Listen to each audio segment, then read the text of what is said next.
Hello dear students, welcome to this lecture series in botany. Today we are going to discuss an important topic, that's phytochrome, discovery, role and mechanism of action. First we will discuss about discovery of phytochrome. The discovery and isolation of phytochrome and demonstration of its importance as a pigment that controls photomorphogenic response is one of the most brilliant and important of all physiological accomplishments. Most of the research leading to phytochrome detection and isolation was accomplished at US Department of Agriculture research station in Beltsville, Maryland between 1945 and 1960. The history of phytochrome discovery was summarized by Harry A. Brothwick. Besides Briggs, Sterling B. Hendricks, another pioneer, who described various aspects of the discovery of phytochrome. Brothwick and Hendricks collaborated with experts who were familiar with seed dormancy in many species. They constructed a large spectrograph that with bright light source could separate various colors of light over areas so great that even potted plants could be lined up and exposed to different wavelengths. They obtained an action spectrum with a peak in red wavelengths for promotion of germination of grained rapeseed lettuce seeds, only 50 to 20% of which usually sprout in darkness. It has already been shown in 1930s that red light promoted germination of such seeds, but blue light or far red light inhibited germination to rates below even those obtained in darkness. Far red light include the wavelengths just longer than red, covering the range from 700 to 800 nanometers. When the seeds were exposed to far red light just after a promotive treatment with red light, promotion was nullified. But if red light was given after far red light, germination was enhanced. By repeatedly alternating brief red and far red light treatments, they found that the color of last light applied determined whether seeds germinated or not, with red light promoting and far red light nullifying the promotion. Furthermore, inhibition of flowering in short day plants by interruption of long night with red light was largely overcome by immediately following red light with far red light. By that time, investigators realized that a blue pigment was present that absorbed red light, that's called as PR, because its concentration was too low to give color to isolated maize seedlings, in which it was first detected by absorption changes with a spectrophotometer. Researchers also decided that the pigment could be converted by a red light to a form called PFR that absorbed far red light, a form that eventually proved to be olive green in color, and that the blue pigment could be regenerated with far red light. The PFR form, that's olive green in color produced by red light, was deduced to be active form, whereas the blue form seemed to be inactive. In early 1960s, H. W. Sagelman and other protein chemists purified phytochromes from homogenates of cereal grain seedlings by using column chromatography and other techniques that are routinely used to purify proteins. They demonstrated that isolated phytochromes change color reversibly upon exposure to either red or far red light. Phytochrome, a blue protein pigment with a molecular weight of about 250 kilodaltons, was not identified as a unique chemical species until 1959. A key breakthrough in the history of phytochrome was the discovery that the effects of red light on morphogenesis could be reversed by subsequent irradiation with the light of longer wavelength called far red light.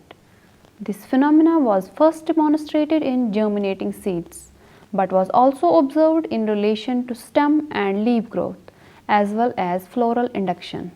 The initial observation was that the germination of lettuce seeds is stimulated by red light and inhibited by far red light. But the real breakthrough was made many years later when the lettuce seeds were exposed to alternating treatments of red and far red light. Nearly 100% of seeds that received far red as a final treatment inhibited strongly their germination rate. Two interpretations of these results were possible. One was that there are two pigments, a red light absorbing pigment and a far red light absorbing pigment. Second, the two pigments act antagonistically in the regulation of seed germination. Alternatively, there might be a single pigment that can exist in two interconvertible forms, a red light absorbing form PR and a far red light absorbing form which is called as PFR. Phytochrome can interconvert between PR and PFR forms. In dark grown or isolated plants, phytochrome is present in red light absorbing form, that's called as PR, because it is synthesized in this form only. PFR, which to human eye is blue, is converted by red light to a far red light absorbing form called PFR, which is blue green in color. PFR in turn can be converted back to PR by far red light. This is known as photoreversibility. This reconversion property is the most distinctive property of phytochrome. When PR molecules are exposed to red light, most of them absorb it and are converted to PFR. But some of the PFR molecules also absorb red light and is converted back to PR because both PR and PFR absorb red light. Thus, the proportion of phytochrome in the PFR form after saturating irradiation by red light is only 85%. Similarly, the very small amount of far red light absorbed by PR makes it impossible to convert PFR entirely to PR by a broad spectrum far red light. Instead, an equilibrium of 97% PR and 3% PFR is achieved. This equilibrium is termed as photostationary state. In addition to absorbing red light, both forms of phytochrome absorb light in blue region of spectrum. Therefore, phytochrome effects can also be elicited by blue light, which can convert PR to PFR and vice versa. PFR is the physiologically active form of phytochrome. Because phytochrome responses are induced by red light, they could in theory result either from appearance of PFR or disappearance of PR. In most cases studied, a quantitative relationship holds between magnitude of physiological response and amount of PFR that is generated by light. But no such relationship holds between physiological response and loss of PR. Evidence such as this has led to the conclusion that PFR is the physiologically active form of phytochrome. Phytochrome is a dimer that is composed of two polypeptides. Native phytochrome is a soluble protein with a molecular mass of 250 kilodaltons. It occurs as a dimer made up of two equivalent subunits. Each subunit consists of two components, a light absorbing pigment molecule that is called as chromophore and a polypeptide chain called apoprotein. The apoprotein monomer has a molecular mass of about 125 kilodaltons. Together, the apoprotein and chromophore make up the haloprotein. In higher plants, the chromophore of phytochrome is a linear tetrapyrrole that is termed as phytochromobilin. Phytochromobilin is synthesized in plastids.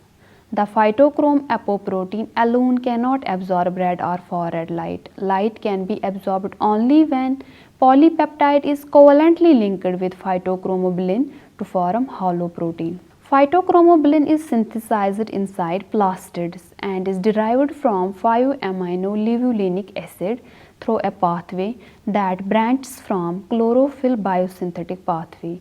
It is thought to leak out of plastids into cytosol by a PASU process. Assembly of phytochrome apoprotein with its chromophore is autocatalytic. Now, characteristics of phytochrome induced whole plant responses. The variety of different phytochrome responses in intact plants is extensive. in terms of both the kinds of responses and quantity of light needed to induce the responses. A survey of this will show how diversely the effect of single photo event, that is the absorption of light by PR, are manifested throughout the plant. Such responses can be classified into various types depending on amount and duration of light required and on their action spectra. Morphological responses to the photoactivation of phytochrome may be observed visually after a lag time, that is, the time between stimulation and an observed response. The lag time may be as brief as few minutes or as long as few weeks. The more rapid of these responses are usually reversible movements of organelles or reversible volume changes, such as swelling and shrinking in cells. But even some growth responses are remarkably fast. Phytochrome responses can also be distinguished by amount of light required to induce them. The amount of light is referred to as flux, which is defined as number of photons impinging on unit surface area. The most commonly used units for flux are moles of quanta per meter square. In addition to the flux, some phytochrome responses are sensitive to irradiance or flux rate of light. The units of irradiance in terms of photons are moles of quanta per meter square per second. Each phytochrome response has a characteristic range of light flux over which the magnitude of response is proportional to the flux. These responses fall into three categories based on amount of light required. We have three categories, that is very low flux responses and high irradiance responses. First we will discuss about very low flux responses. Very low flux responses are non-photoreversible. Some phytochrome responses can be initiated by fluxes as low as 0.001 micromole per meter square and they saturate at about 0.05 micromole per meter square. For example, in dark grown oat seedlings, red light can stimulate the growth of coleoptile and inhibit the growth of mesocotyle at such a low fluxes. These remarkable effects of vanishingly low levels of illumination are called as very low flux responses. Now low flux responses. Low flux responses are photoreversible. Another set of phytochrome responses cannot be initiated until the flux reaches 1.0 micromole per meter square and they saturate at 1000 micromole per meter square.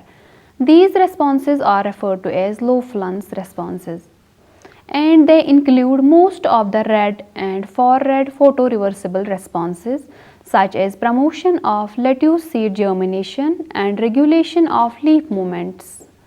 Both very low flux responses and low flux responses can be induced by brief pulses of light provided that the total amount of light energy adds up to the required flux.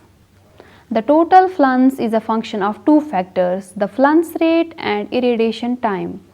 Thus, the brief pulse of red light will induce a response provided that the light is sufficiently bright, and conversely very dim light will work if the irradiation time is long enough. This reciprocal relationship between flux rate and time is known as law of reciprocity.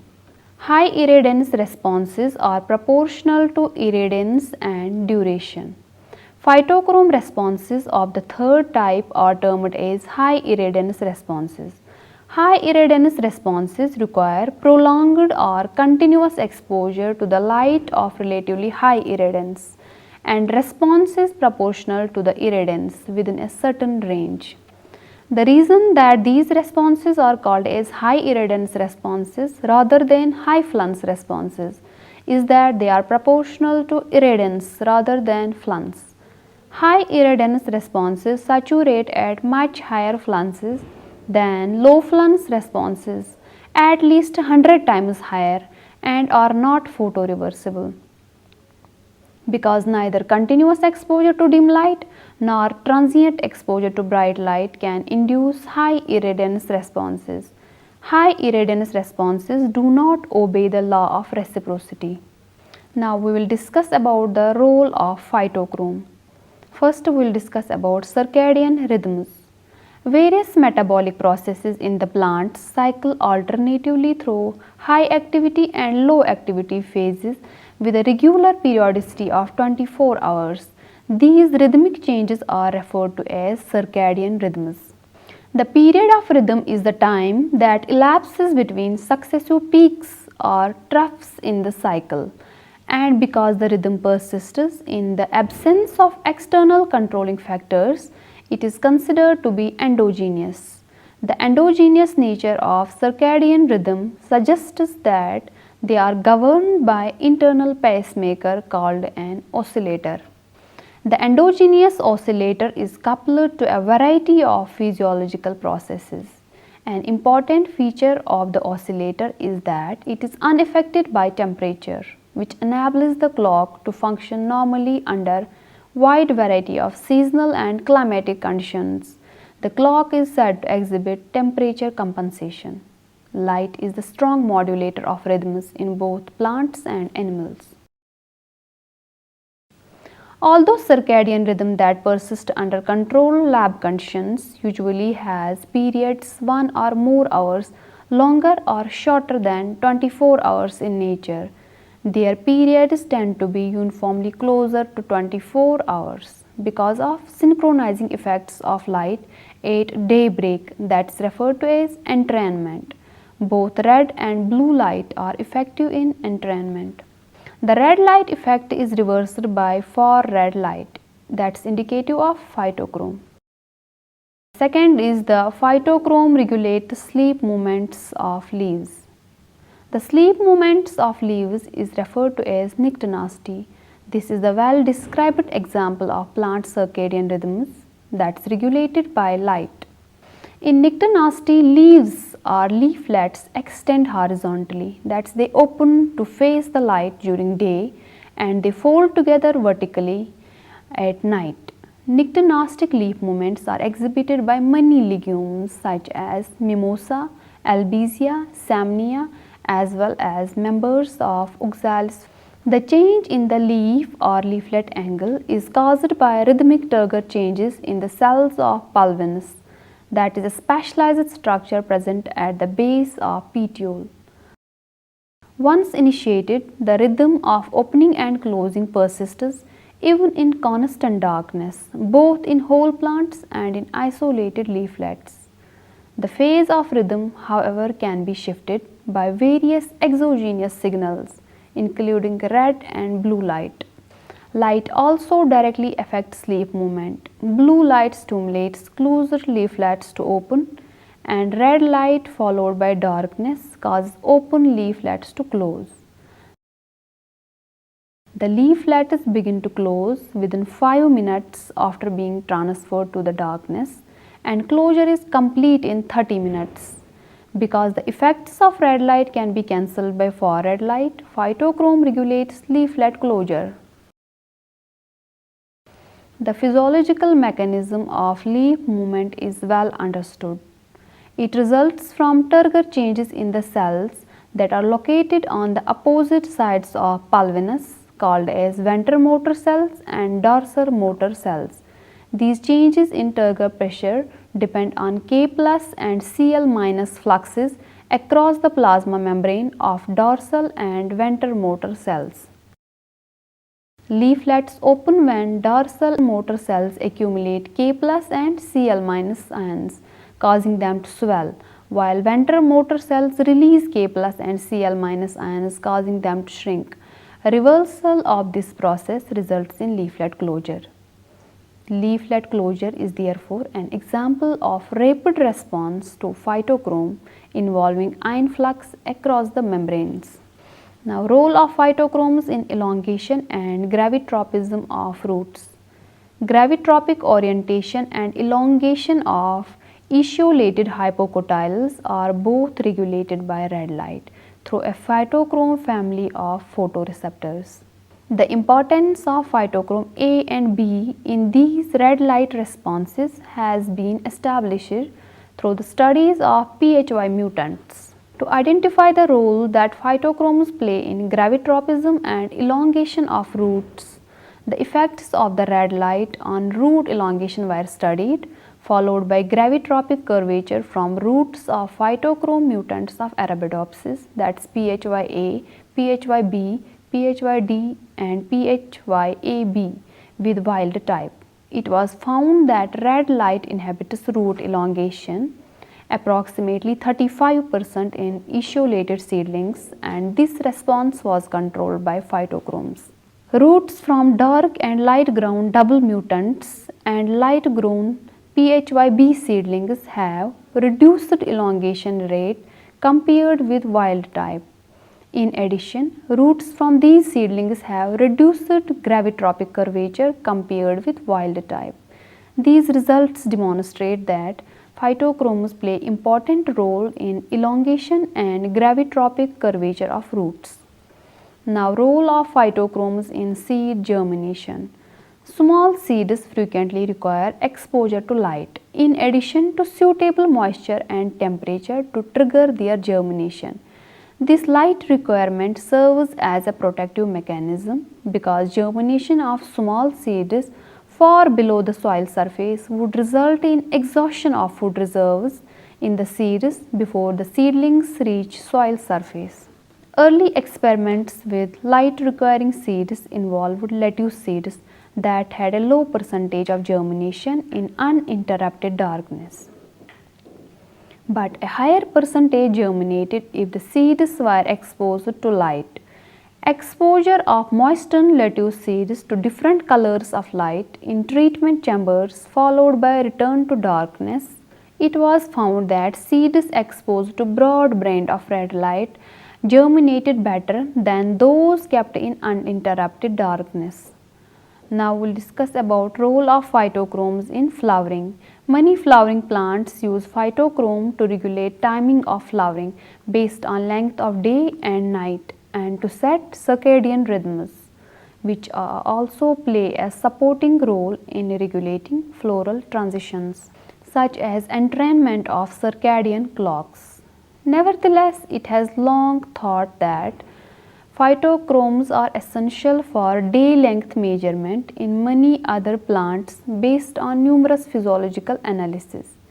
In short day plants, the PFR form of phytochrome gets converted to PR under slow darkness and far red light. When the PR builds up, florigen gets activated, leading to flowering. In long day plants, the PR form of phytochrome gets converted to PFR under red light. The PFR formed in long day plants results in the activation of florigen and hence flowering. Now, mechanism of action of phytochromes. All phytochrome regulated changes in plants begin with the absorption of light by the pigment. After light absorption, the molecular properties of phytochromes are altered, probably causing the signal transmitting sequences in C-terminus to interact with one or more components of signal transduction pathway that ultimately bring about changes in the growth, development or position of the organ. Some of the signal transmitting motifs appear to interact with multiple signal transduction pathways. Furthermore, it is reasonable to assume that different phytochrome proteins utilize different sets of signal transduction pathways. Molecular and biochemical techniques are helping to unravel the early steps in phytochrome action and signal transduction pathways that lead to physiological or developmental response. The responses fall into two general categories. Number 1, relatively rapid turgor response involving ion fluxes. Second, slower long-term processes associated with photomorphogenesis involving alteration in gene expression. Phytochrome regulates membrane potentials and ion fluxes. Phytochromes can rapidly alter the properties of membrane. We have already seen that the low flux red light is required before dark period to induce the rapid leaflet closure during nyctinast, and that fluxes of K plus and Cl minus ions into and out of dorsal motor cells mediate the response. However, the rapidity of leaflet closure in dark would seem to rule out mechanisms based on gene expression. During phytochrome mediated leaflet closure, the apoplastic pH of dorsal motor cells decreases while the apoplastic pH of ventral motor cells increases. Thus, the plasma membrane proton pump of dorsal motor cells appears to be activated by darkness, and H plus pump of ventral motor cells appears to be deactivated under the same conditions. The reverse pattern of apoplastic pH is observed during leaflet opening. Studies have also been carried out on phytochrome regulation of K plus channels in isolated protoplasts of both dorsal and ventral motor cells from Samnia leaves. When the extracellular K plus concentration rises, K plus enters into protoplasts and depolarizes the membrane potential only if K plus channels are open. When the dorsal and ventral motor cell protoplasts were transferred to constant darkness, the state of K plus channels exhibited a circadian rhythmicity during a 21-hour incubation period, and the two cell types varied reciprocally. That's when dorsal cell K plus channels were open, ventral cell K plus channels were closed, and vice versa. The circadian rhythm of leaf movement has its origin in circadian rhythm of K plus channel opening. On the basis of evidence thus far, we can conclude that phytochrome brings about leaflet closure by regulating the activities of primary proton pumps and K plus channels of dorsal and ventral motor cells. However, some of the effects of red and infrared light on membrane potential are so rapid that phytochrome may also interact with membrane. Such rapid modulation has been measured in individual cells and has been inferred from effects of red and infrared light on the surface potential of roots and oat coleoptiles, where the lag between production of PFR and onset of measurable potential changes is 4.5 seconds for hyperpolarization. Changes in the bioelectric potential of cells imply changes in the flux of ion across the membrane. These findings led some workers to suggest that membrane-bound phytochrome represents the physiologically active fraction. If phytochrome exerts its effects on membranes from some distance, no matter how small, involvement of second messenger is implied, and calcium is a good candidate. Rapid changes in cytosolic free calcium have been implicated as second messengers in several signal transduction pathways. Phytochrome acts through multiple signal transduction pathways. Using biochemical approaches, researchers have shown that signaling involves several different mechanisms, including G proteins, calcium, and phosphorylation. G proteins and calcium. Well characterizing signaling often involves G proteins. These protein complexes are normally membrane associated and have 3 subunits and bind GTP or GDP on one of the subunits. The hydrolysis of GTP to GDP is required for regulation of G protein function. Microinjection experiments indicate that phytochrome signaling can occur in single cells and does not require light after activation. At least one G protein may function downstream of phytochrome. After the G protein step, there are at least 2 branching pathways. One of these pathways is gene expression and chloroplast development that require calcium and colmodulin. Another one is anthocyanin synthesis, which is calcium independent. For many years, it has been known that cyclic AMP and cyclic GMP are important intermediates in hormone and light-induced signaling in animals.